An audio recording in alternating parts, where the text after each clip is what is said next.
Jase for Marshall Made Collectibles, and today we're doing a kind of a blast from the past.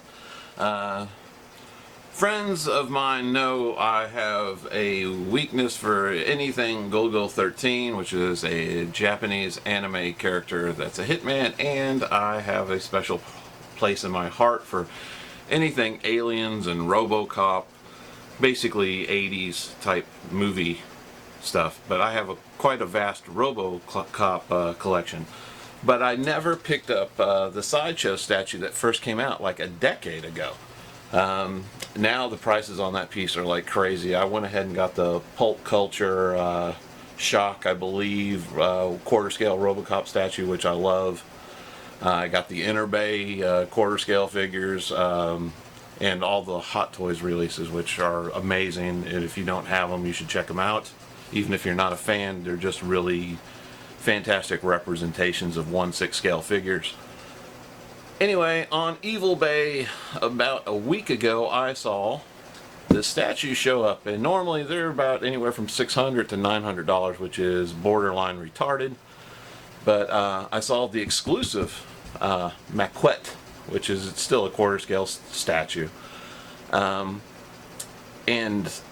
like I said, the prices are normally out the roof, and this guy had it listed for like $220 or $225, and nobody bid on it at all.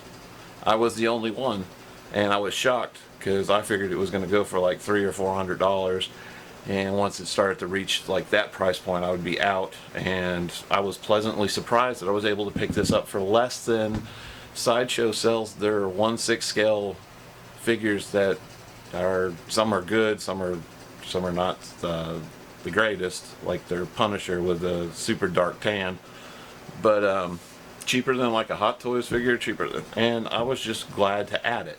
And it's the exclusive too, so it comes with the extra hand that's the data spike. And if you don't know what the data spike is, then you don't know the movies, and explaining it's just gonna take forever. But just think what would happen if Wolverine gave you the bird. Anyway, it came in the original shipping box. The guy was nice enough to pack the shipping box in another box, so it actually arrived triple box. So we're going to open this up and see what we have inside. Okay, I just took this out of the brown shipper, and I just realized something. I know the guy had listed this as new, but I always take that as a grain of salt unless I see that it's been sealed or this or that. And I realized this piece is like old store stock. Once I opened up the shipping box, which I could tell had never been originally opened, this statue has never been out of the box for over a decade, since Sideshow packing people or whoever had put it into the shipping box. It still had the outer plastic. The box looks like it's brand spanking new. So let's go ahead and pull this down. And a lot of times if you find these available, the boxes are roached because they've been in somebody's closet or whatever and this still, I mean, it still has, remember when Sideshow used to do these? Now they just do that little chrome S. It's got the Sideshow exclusive little gold foil thing. Nice picture of the actual statue on the front. And what I liked about this statue when it came out, and the reason I didn't pull the trigger on when it first came out, was like $275. And that was 10 years ago. And back then, $275, you were like, God, I could never spend that on a piece. And now, like I said, that's the norm for like your Iron Man Hot Toy figures, and the base price of most Hot Toy figures is like $245. But very nice box. Again, another picture of the statue, and this statue has a unique feature too, is that it can be posed. The arms can actually bend, the head can turn, the waist can turn, the legs are in a fixed position, but it has the leg holster that opens up. Got some pictures of the movie down below, Peter Weller. I know a lot of people, when this first came out, they were, you know how collectors will, if they like something, they're golden. If they don't, they'll dog it, and there was quite a few people that dogged it, saying that the face didn't look like Peter Weller because it looked pouty. If you've not watched the movie or you're not familiar with Robocop, Peter Weller has a very distinguished lower jaw, and he has pouty lips. I mean, he always looks like, you know, he's ready to pucker. But I think it looks fabulous. If it looks half as good as this on the front, I will be stoked. Like I said, I have the Pulp Culture one. It is huge.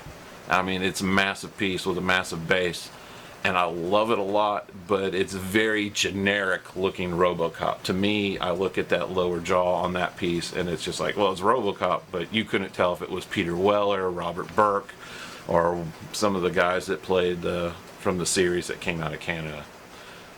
All right, let's get it open.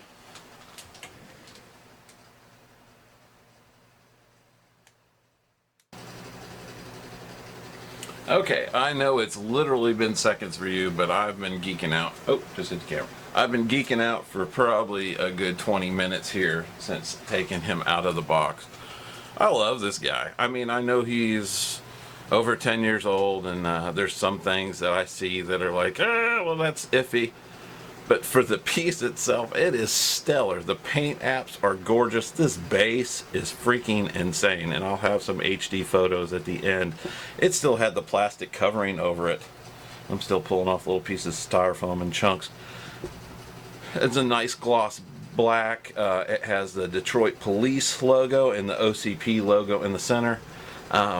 Very large, but I love it. I know, like the Pulp Culture one I have, it's like a riser. It's got the OCP logo on it.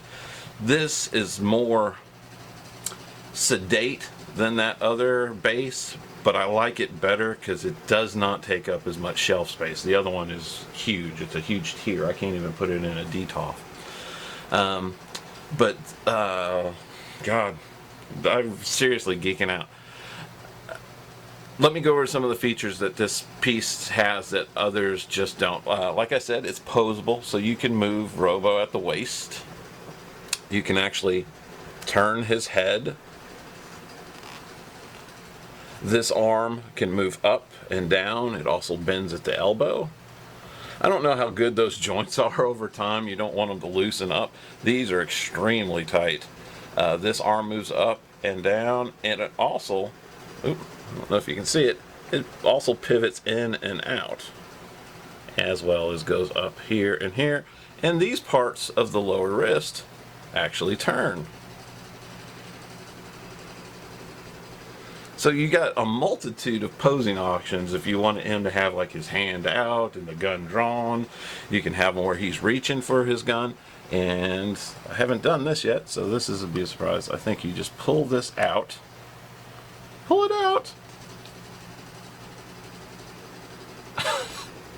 I think. There. Oh, there. There. That's it. I'm pulling on the whole thigh. Wow. Yeah, I'm not going to move him completely around. I'll take a picture so I can show that. Boom.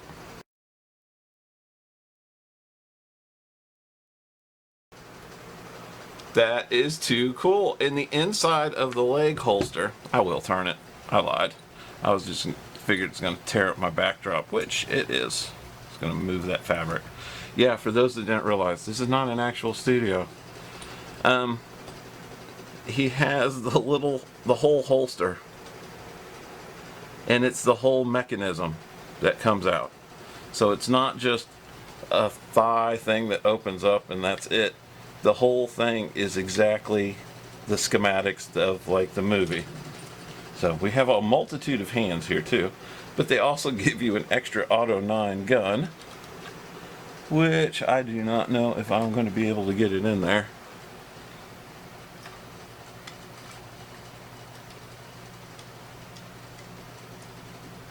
By God, yes I am. There we go. Boom. So you can actually put the gun in, push it in all the way, close, how cool is that they did something like this 10 years ago? I mean, I know nowadays it's almost like if it didn't happen, you'd be disappointed. But from 10 years ago, come on, that is freaking cool as hell. He got his little pistons on the back of his feet. You looking at my butt? Yes, we are, Robo. Oh, there we got some Robo Keister right there. Really nice detail. I know a lot of people said this was like a soft sculpt, and that means like the lines aren't as crisp as you know you would see in some of the digital sculpts that we get now, where they actually scan parts. And Gentle Giant does a lot of that, and you get very accurate detail. But I mean, I'm looking at the little things in his back. None of this stuff looks soft. Even the OCP Police 001 on the side of his helmet, that looks good. So I'm not exactly sure where they get the soft sculpt. Can't speak. Alright, so I don't turn in my whole... There we go. Flipping my shit. There we go.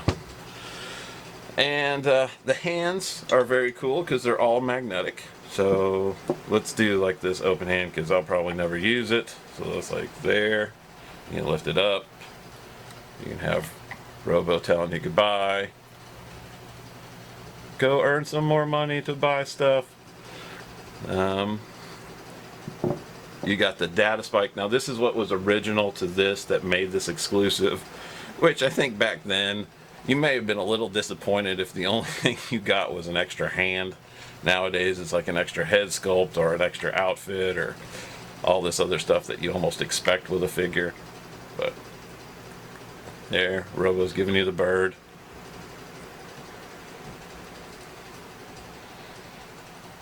And of course the one that I will more than likely use. And I love the fact that they did this right.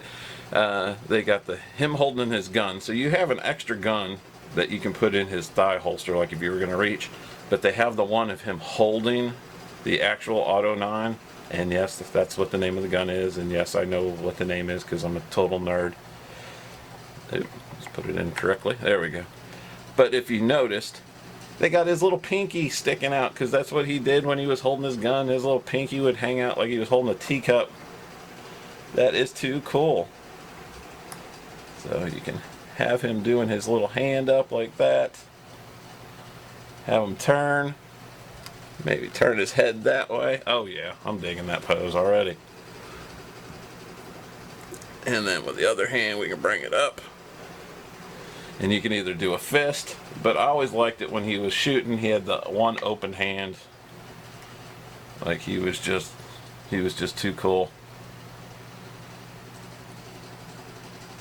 Or you can do the fist. Me and Robo are buds. Alright, so I'm totally geeking out over this. I'm total nerd. But absolutely love the piece. There we go. That's the pose we want. Him doing that cockeyed. More styrofoam, little bits. I'll probably be picking that stuff off for days. That hand up a little bit more. Yeah. Alright, this piece is badassery. I love it. Definitely worth the $225 I paid for it. My God, and I don't want to tell you how much I was going to go up in price. Here, I'm adjusting my camera again. Boop, boop. Jerking, herking and jerking. But it is awesome. This is an awesome piece. I'm glad to have it, and glad to add it in with all my Robo goodies. Oh no. He's grabbing them by their... Never mind. Too cool. Okay, so my final thoughts on this piece. If you can find one, and you are a fan, I think this is well worth would I dare say 350, 400? Yeah, I would have gone up that high, honestly. I wasn't going to tell you what I was going to bid my top max out, but yeah, I would have went that high. 225 is a Christmas present, so I'm very pleased. I will do some HD photos here at the end so you can take a really good look at them. I thank you for watching. Okay, so my other battery died. I was finishing up the video review and it just took a dump. So we'll finish it on my iPhone here and we will just mix the medias together. So that'll work. Anyway, I want to thank you for watching. And I will try to post some more Robocop videos this week of other products that I think are worthy of note and maybe stuff that just kind of like got under the radar. One of them being Interbay put out a quarter scale motorized or electronic figure, which you know what, I love the piece. I think it's great. I know a lot of people had a fit about it because of the price point. Thank God I did not buy it at retail. But if I was one of the people that paid like $500 or $600 for it, yeah, I would have been pretty pissed off too. Thank God I didn't even pay a fourth of that. But the electronic gimmicks on it, they just, I think most adult collectors are past that stuff. I mean, it's great if you're a kid to have like lights and sounds or something like that. But as an adult, you know, I like the little voice chip stuff or whatever, but I don't need to push a button to turn his head or open up the little door on his leg. And it just, I don't know, it just seems real cheesy to me. And to pay extra for it just seems like a finger in the eye.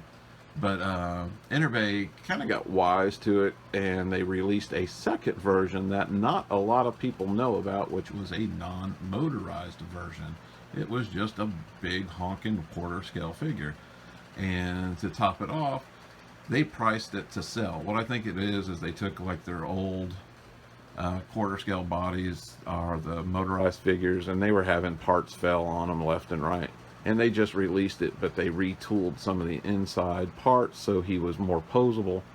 And they priced him at like $200. So that's even less than a 6 scale figure from anybody. So I did find one at Big Bad Toy Store, and I have that too, and it is awesome. And I think anybody that got him for $200 would think he was awesome too. So maybe I'll do a comparison review of the two different Interbay Robos. Because, I mean, other than the fact that one's motorized and one's not, you would not know. The packaging's the same. They all came with the same parts. Even the non-motorized one comes with a remote, which I guess they just wanted to include everything that the other one came with. Anyway, this is Jase for Marshall Made Collectibles, and stay tuned because I will have some HD photos here at the end. Thank you for watching.